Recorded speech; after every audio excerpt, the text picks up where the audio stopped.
Salut les amis, c'est Pablo et Jonathan. Bonjour les collègues. Aujourd'hui, nous allons vous présenter notre ressource qui concerne MindNode, un logiciel pour créer des mind maps. C'est un logiciel simple et facile à comprendre qui s'utilise sur Mac. Il y a un petit hic, c'est que c'est un logiciel payant. Il y a cependant 2 semaines d'essai gratuites que nous vous recommandons vivement d'essayer si vous hésitez à le télécharger. Ça concerne les enseignants et les élèves, puisque les élèves peuvent aussi l'utiliser pour leurs travaux. Pour télécharger MindNode, il faut vous rendre sur le site mindnode.com et ensuite cliquer sur Download on the Mac App Store ou Download on the App Store, c'est égal. Une fois que vous avez téléchargé le logiciel, il faut rentrer votre adresse email et vous pouvez ensuite commencer à créer votre arbre heuristique directement. Nous allons avoir maintenant un petit cas pratique présenté par Jonathan qui va nous présenter euh, l'utilisation du participe passé. Voilà, nous allons faire un arbre heuristique sur l'accord du participe passé. Et puis pour ça, on a 3 cas de figure. Pour commencer, en fait, on crée des nœuds. Et puis, si vous voulez par exemple supprimer un nœud, il faut le sélectionner, clique avec 2 doigts sur le Mac et puis supprimer les nœuds. Voilà, moi j'en aurais besoin que de 3. Voilà pourquoi je viens de enlever 1. Donc le premier cas de figure, c'est le participe passé employé tout seul.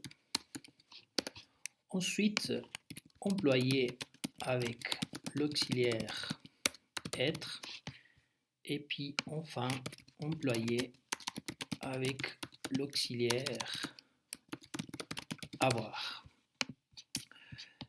Si c'est le cas où le participe passé est employé tout seul, il faut l'accorder avec le groupe nominal ou le nom auquel il renvoie. Tandis que s'il est employé avec l'auxiliaire être, il faut l'accorder avec le sujet.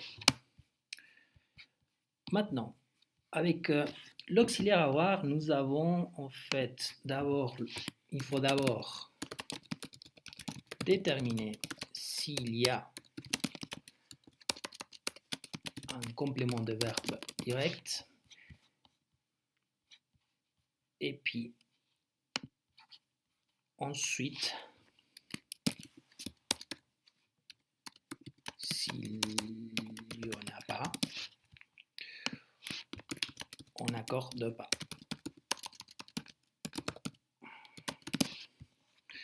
Tandis que s'il y a un CVD, il faut ensuite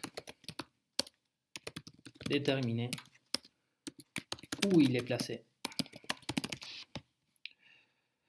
Nous voyons en fait que là, l'arbre, il commence à devenir assez grand et puis on n'arrive pas en fait le voir tout entier sur l'écran. Nous allons voir tout de suite en fait comment régler cela, mais on va finir juste avec l'arbre. Donc, pour déterminer où il est placé, ce CVD, il faut voir s'il est placé avant le verbe ou bien s'il est placé après. Nous allons mettre ça comme ça. S'il est placé après, il ne faut pas l'accorder. Tandis que s'il est placé avant le verbe, il faut l'accorder avec le CVD. Voilà. Maintenant, qu'est-ce qui se passe avec ce chemin qui est aussi grand? Ce que nous allons faire, c'est de sélectionner tous les chemins, aller sur nœud, ensuite organiser, et puis on va mettre déplacer tous les nœuds vers la droite. De cette façon, nous aurons le chemin qui reste comme ça, et puis on va le placer de façon à ce que ça soit assez clair. Voilà pour le schéma sur l'accord du participe passé. J'espère pas avoir été si long. Euh, Donc voilà pour le cas pratique. On espère que ce sera peut-être utile pour les profs de français qui pourraient éventuellement le réutiliser en classe. Donc comme vous l'avez vu, l'utilisation de ce logiciel est très simple comparé à certains autres logiciels de mind map. C'est pour ça qu'on a décidé de vous le présenter. On espère que ça pourra vous être utile et nous vous souhaitons une bonne fin de journée. Au revoir.